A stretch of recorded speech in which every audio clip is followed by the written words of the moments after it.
Now to this. California business owners will be bleeding cash as Gavin Newsom's minimum wage hike takes effect. Starting tomorrow, fast food chains and restaurants will be forced to pay their workers at least $20 an hour. Some say the new law is a silent tax on owners and consumers alike. We're going to have massive layoffs, massive job losses. It is a silent tax on the public. The public will pay for the unemployment of the people that are let go. People need to wake up.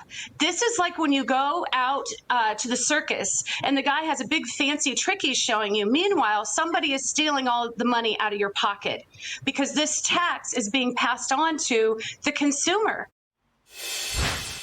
David, I'm going to start with you because you're very familiar with this law. What should the audience at home know? Well, they should know that this has already started. Number one, he signed it into law in September. By October, Pizza Hut had announced 1,200 plus layoffs. Round Table Pizza, another franchisor in California, had laid off. Starbucks employees, who, by the way, total compensation package around $30 an hour, they had already closed 7 stores. They're going to have more layoffs. Uber drivers, DoorDash, and all of them will pay a price. Restaurants are already squeezed.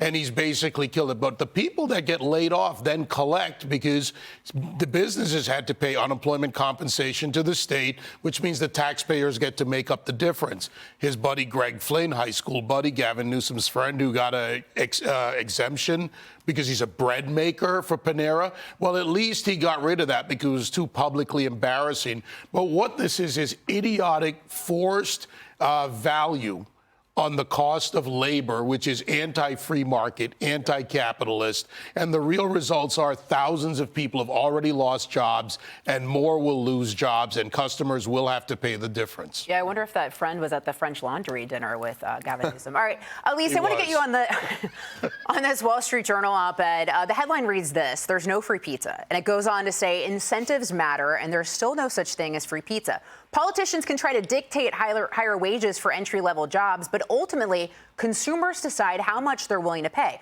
Fast food consumers demand a bargain.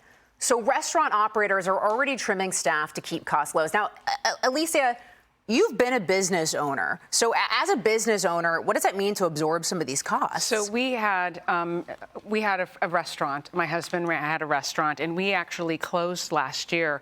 And the cost of labor was choking us so badly in trying to keep it staffed. And to make up for it, our serving sizes shrank. We had to take premium items off of the menu. We were trying to cut corners at every step, and it just became impossible. And finally, we became another one of those small businesses. I won't blame it entirely on the minimum wage increase. We had one in Denver as well. We tried to use a living wage. We started at $15 an hour. This is when we opened. But then the city started to decide how things were going to change, and we had to brace ourselves. And things changed. The customers didn't like that. We didn't like that. And eventually we had to close. So, yeah, it's a real problem. Joey?